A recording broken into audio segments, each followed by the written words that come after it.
You're listening to Music Tectonics.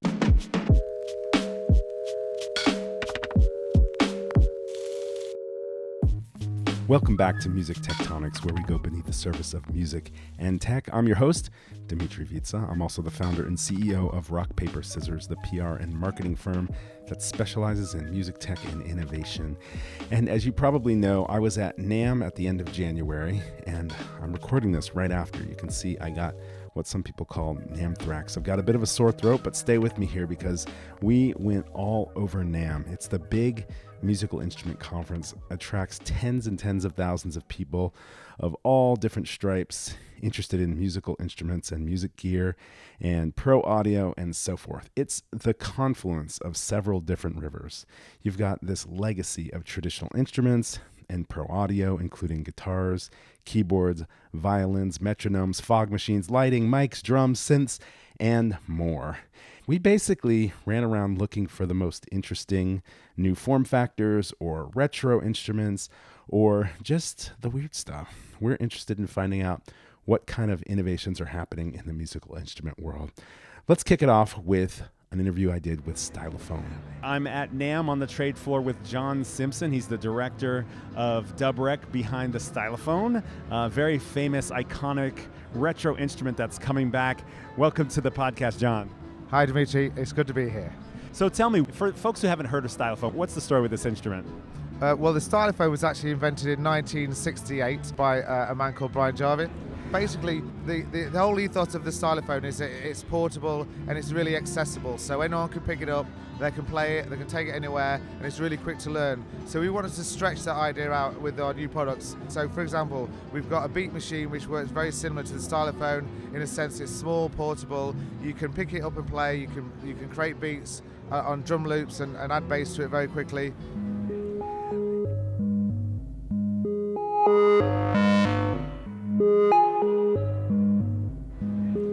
For anyone who's never seen one of these, it has a retro look to it. I heard somebody refer to this one as a drone synth. Is that what it is? Yeah, the DS2 drone synth. Again, it's a portable drone synth. It's battery operated. It's got speakers. You can take it anywhere. And it sounds great.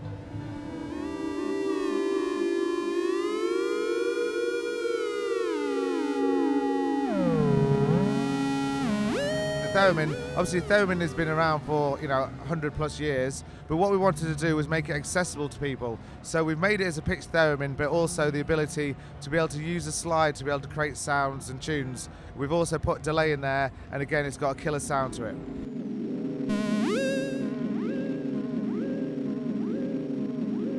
John, congrats on the new development of Stylophone. Great to have you on the podcast. Thank you for having me. Thank you. Thanks a lot. So that was fun. I had a blast playing the Stylophone, the original one. They've got a drum machine version and a synth version, and then they have this drone synth, the brand new drone synth, and the Theremin. I had a blast. I am surprised I didn't walk away with one of them. But that's not the only part of NAMM. There's dudes in jeans and leather pants and chains. They're looking for guitars and pedals and drums. There's the music directors of churches. There's a vast array of DAWs and plugins, lots of virtual instruments and software as well. And of course, like the Stylophone, there are also a lot of the new form factor instruments, partially centered around the MIDI Association, who had a great little salon at NAMM. We did a little Music Innovators meetup there where they handed out headphones to everybody so we could all make our intros. If you've never been to a Music Tectonics meetup, you got to check us out. We've got more of those coming up at South by Southwest. But on the front of the MIDI Association, they do a Innovative Awards event, and one of their winners was a really cool instrument, I guess you could call it a MIDI controller, called X-Keys. That's EXQUIS. Let's go check it out. Hey, this is Bruno with X-Keys. What are we looking at here? X-Keys is a new MPE MIDI controller. It's like a honeycomb keyboard based on our patented hexagonal keyboard that allows you to go 10 times faster than in any other instrument. So you can use it with whatever synths that you already own. And on top of it, we design our own app. We have, I would say, a very optimized and a very spontaneous workflow for creation that allows you to select a sound, loop it, and then play with your loops in a very, very quick way. Even kids can, like in a few hours, understand how to build a full song. How do you describe what it looks like since we're on an audio podcast? It's like honeycomb, like a honeycomb. A honeycomb, yeah. Yeah, like a honeycomb keyboard. But it's kind of, many people tells us like, it looks like the instrument that I wish I can see in Star Wars movies. Yeah. Definitely looks very space age. Honeycomb keys, kind of a long rectangle with a few knobs at the top, a few colorful buttons at the bottom. Yeah, and a very specific form factor that you don't use it horizontally in face of you. You use it Portrait mode. Sorry? Portrait mode, like on Instagram. Exactly, it's a portrait mode, exactly, not a landscape mode. Yeah, nice. Okay, let's hear some sounds, eh?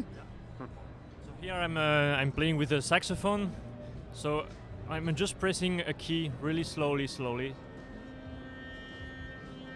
So our keys are sensitive to pressure like this. We can also bend them on the left, on the right, or also down and up. So when you go left and right, it sounds like it's changing the pitch, but when you go up and down, it's like vibrato? Yeah, it's changing whatever effect you want, but here it's a kind of vibrato, yeah.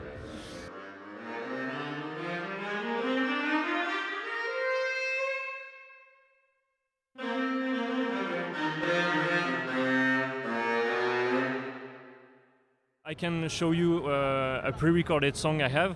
So I'm just launching the drums here I recorded earlier. Then I can launch the bass, a piano, and also the rest of the song, and I'm gonna improvise on it. 2, 3, 4.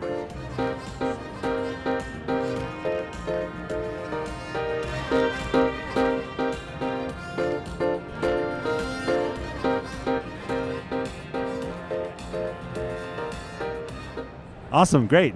That's super great. We are very proud to be part of this little club of manufacturers trying to push boundaries. This idea that the piano is not the end of the story in music playing, in music composing, and music making. There is an alternative to the piano. There is an alternative to the guitar. I mean, when you look at it, it looks like space constellations, honeycomb, river flowing. It has a very sort of organic, it's not like somebody decided to put sound into a box, but instead to sort of model it after other kind of natural environments or something like that. It looks beautiful. I definitely want to put my fingers on it. It's X-Keys, EXQUIS from Intuitive Instruments. Bruno, thanks so much. Thank you, Dmitri. What are you planning for South by Southwest Week? It's coming up fast. Help your music tech friends find your event in Austin this March. Tell us about your panels, meetups, parties, and activations for music tech innovators in Austin, and we'll add them to our unofficial guide and spread the word to the Music Tectonics community. There's a link to submit your event on the blog at musictectonics.com, or find Music Tectonics on LinkedIn, Instagram, and X. The submission link is in our profiles. Want to get your hands on the unofficial guide? Make sure you're signed up for the Music Tectonics newsletter at musictectonics.com. We'll email you when it's ready. Something else that's interesting about NAMM that doesn't get talked a lot about is the presence of influencers and brand ambassadors. Obviously, a lot of these folks are actually working at the booths for the various musical instrument companies that are there. They're the ones giving demos, and some of them are contracted for the event, some of them are staff members, but they're also artists themselves, as well as YouTube and TikTok and Instagram influencers who are walking around. Last year, I ran into Wavy Wayne and hung out with him. You might hear our interview a year ago with him on the podcast. This year, I spent a lot of time with True Cuckoo, and if you have not checked him out, check him out on YouTube or Instagram. He does some great demos, reviews, and tutorials for a variety of synths and drum machines and sequencers and things like that. Super fun to watch. So there's kind of this representation of the emerging new creator economy. But, you know, there's not much in terms of an official way to find them. There was a creator event this year at NAMM, but it was just really loud rock bands and kind of hard to find people. But there was definitely a spot where you could find some cool folks trying out new stuff, and that was over at the Teenage Engineering booth. Let's check it out. Hey, this is Will from Teenage Engineering. Will, what is this that we're looking at here? So this is the KO2. It's our new sampler composer. It's everything that you might need to make a beat on the go. We spent a lot of time learning from other samplers and what did they do great, what did they do not so great. So this is much bigger than a pocket operator. It looks like it's not quite a 8.5 by 11 page of paper or anything like that. Yeah, so it's actually designed off of the Lego grid, so it fits perfectly into something like 36 high Lego bricks, something like that. But it's actually the same vertical height as an EP. So the device is called EP133KO2 because it's the same size as an EP. Let's just build something up on it for a couple minutes. Yeah, let's do it. So I'm just going to put some drums down. It's as simple as selecting a group. I've got some drums on group A. If I hit record and then play.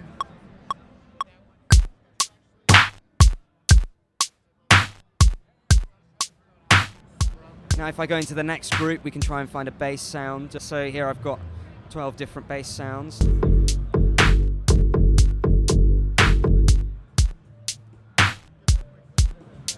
I'm liking the sound of that, so maybe we can turn up the tempo. So if I hold down tempo and type the number on the number pad, a lot of people seem to describe it as a calculator-like device, which I think is quite funny. So here I've just typed a new number into it, so 140, and now it's up to the BPM, so let's see that. So now let's try add a sort of lead sound. It's kind of fun to preview it as you go along.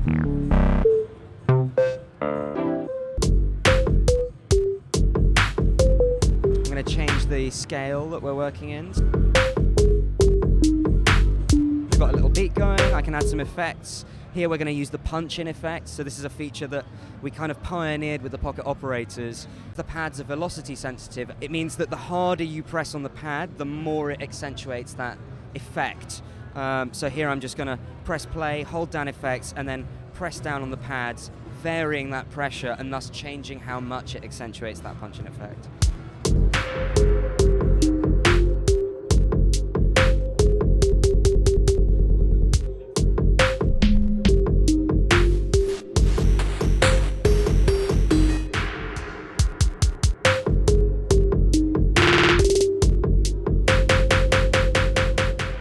So the screen's really colorful. It's funny. It's a very simple looking, very Lego-y color, like the grays and oranges and white of a simple Lego set. But then the screen pops with these colors. And when you hit those effects, we see this just crazy, like it's almost like the screen just goes crazy just during the effect. And then it's back to normal. Everything's fine. Everything's fine. Yeah, exactly. And actually, the technology of the screen's really cool. So you can pop the screen off if you'd like to and replace the film that's underneath it. But it's an array of LEDs. So all of the pictures that you see are printed onto a film. Whoa. So as a user, what you could do is pop the screen off, print your own film, and have a custom display on the device. You guys are nuts. Yeah, it was kind of the intention behind it, be a little bit crazy. Another cool thing is that because it's sort of designed around that Lego grid, a lot of the different elements of the device are Lego compatible. So everything from the stands on the side, which use Lego Technic attachments, through to the knobs. Those have the Lego Technic pluses. So you could switch out the knobs. Absolutely, you can 3D print some, you can use your Lego sets, and then actually if you pop the battery cover off, that's got Lego attachments as well. I'm looking forward to seeing what people come up with. Will, thank you so much. We've been checking out the KO2 from Teenage Engineering. Thanks for being on Music Tectonics, Will. Thank you so much. So something else that's really interesting about NAMM is it is very much a global event. There's international companies that are there offering to manufacture instruments from overseas. Quite a few Chinese companies are there, but there's also international companies that are looking to break into the West or break into the United States, introducing new instruments. We came across one that I love. I grew up playing wind instruments, so let's go check out the Recorder. That's Re.Corder. This is super fun. Hi to everyone, this is Davide Mancini from Artinoise, an Italian startup, which presents the Re.Corder. Re.Corder, okay. The idea started from the recorder that any one of us used in school, and it's actually pretty much used all around the world. And we put an electronic soul inside, and it became a digital instrument, which is actually a MIDI controller. And we designed an app for educational purposes and to start the interest and the spark of the curiosity toward the electronic digital music. Okay, so if you didn't catch that, it's a recorder, like a flute, an aerophone. Its dimension and weight is the same as the classic standard recorder flute, which is used all around the world. And it's very portable and easy to carry with you. Awesome, let's hear what it sounds like. Yes, absolutely.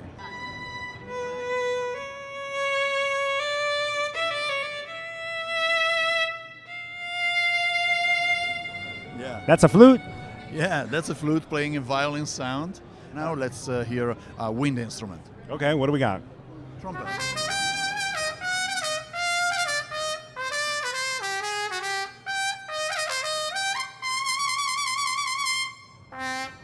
Again, we're looking at somebody who's playing a plastic flute recorder right here, and it sounds like all these things. Here's a cello.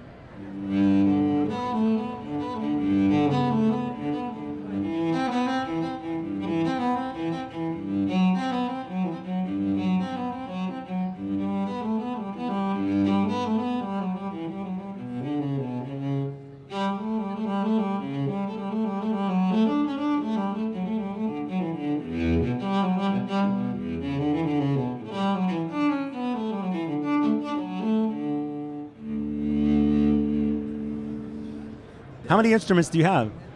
We have almost 40 instruments, but it's compatible with any MIDI application, so you can play it with GarageBand, with Logic, with whatever soft synthesizer that you have. Amazing. This has been great. Thank you so much for sharing this with us. Thanks. Well, hello, listener. Did you know that this podcast is just one way Music Tectonics goes beneath the surface of music and tech? We know that innovation thrives on community and connection, so we bring innovators together in a variety of ways. We've got a free online event series we call Seismic Activity. We've got the Music Tectonics Conference every October in Los Angeles, and we've got meetups at major industry events like the NAMM Show, South by Southwest, and Music Biz. Stay on top of our schedule. Get the Music Tectonics newsletter in your inbox. Sign up at musictectonics.com.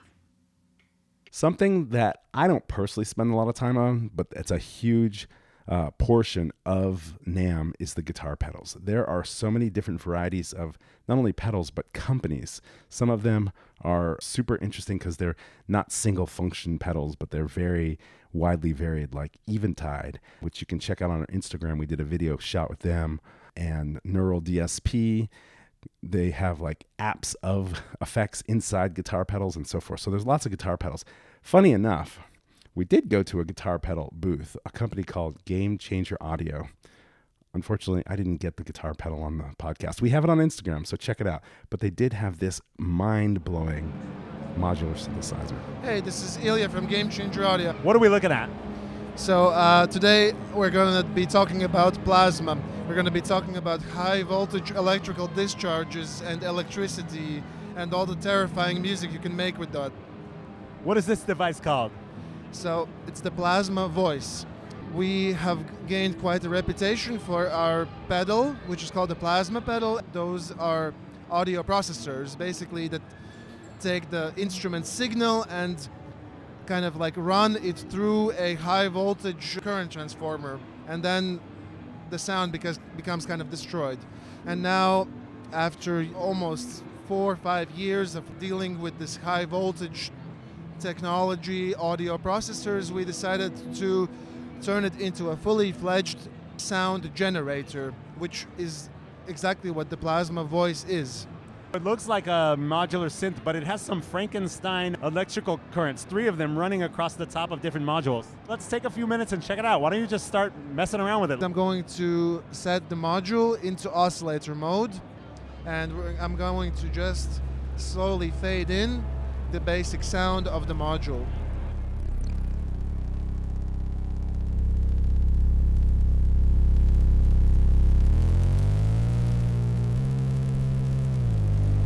The goal here was to produce a sound that is the sound of electricity, which is basically exactly what we're hearing.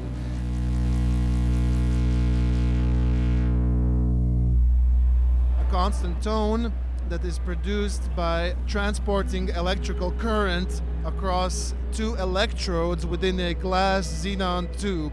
So now I'm going to just show you a variety of sounds that can be produced with it. So all you modular freaks out there, hopefully this gives an idea of what the Plasma Voice sounds like. That's Ilya with Game Changer. Thanks so much.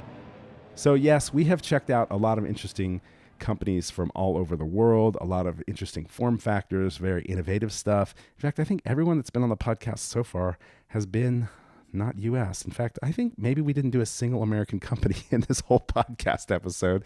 It wasn't like we were looking for that. It's just when we were walking around. And there are certainly larger companies that are testing out new prototypes, and Korg is one that I always like to go back to because they do really interesting stuff, but they do have an instrument that's not even released yet that we got to check it out. Listen to it here. I'm going to walk you through the looper. All you have to do is hold the record button in the middle. That allows me to pick my loop length, which I'm doing right now, and then I hit play.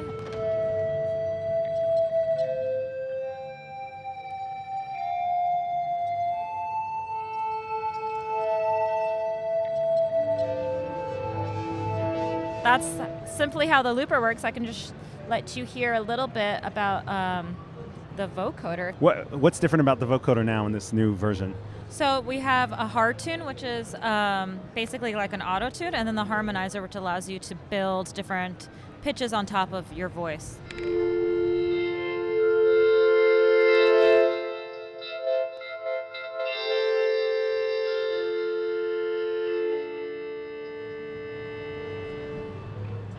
Vocoder, and then here's where I don't actually have to play the keys to make the vocal effects work.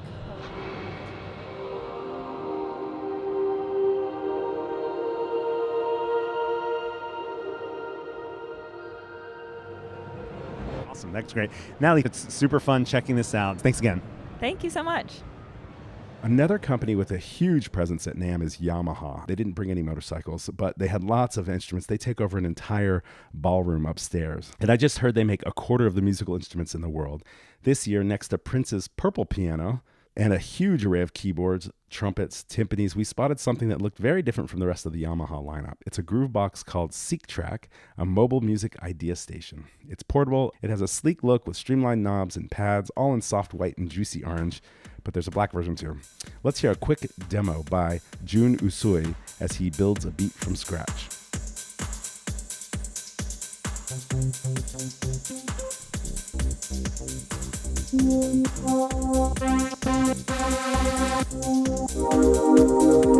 You can hear how he layers in tracks using SeekTrack's 3 sections: drums, synth and sampler, there's an onboard mic for capturing sounds, and sound design and effects. That part includes 2 cool touchpad sliders to adjust filters and FX on each track. June told me he likes the clear interface and he thinks producers are going to love capturing ideas on the go. It's interesting to see an established company known for traditional instrument interfaces expand into territory that smaller indie makers like Teenage Engineering have pioneered. I'm curious to see how this trend plays out. And it could be an indication that these other companies that are doing innovations are having an impact throughout the entire music industry. And that's why we went to NAMM, looking for the most interesting innovations, because what comes out now as experiments or smaller companies oftentimes have a big influence on culture later. Don't forget, check out our Instagram account, Music Tectonics. We were able to shoot a bunch of videos of some demos, some of the companies that you heard on today's podcast. We've got video demos, but some of them are unique to our Instagram. Things like Modbap's modular synths and Eventide's guitar pedal. And actually, Game Changer Audio, I mentioned that guitar pedal, also you can see on video on our Instagram Reels. Thanks for listening to Music Tectonics. If you like what you hear, please subscribe on your favorite podcast app. We have new episodes for you every week. Did you know we do free monthly online events that you, our lovely podcast listeners, can join? Find out more at musictectonics.com. And while you're there, look for the latest about our annual conference and sign up for our newsletter to get updates. Everything we do explores the seismic shifts that shake up music and technology, the way the Earth's tectonic plates cause quakes and make mountains. Connect with Music Tectonics on Twitter, Instagram, and LinkedIn. That's my favorite platform. Connect with me, Dmitri Vitsa, if you can spell it. We'll be back again next week, if not sooner.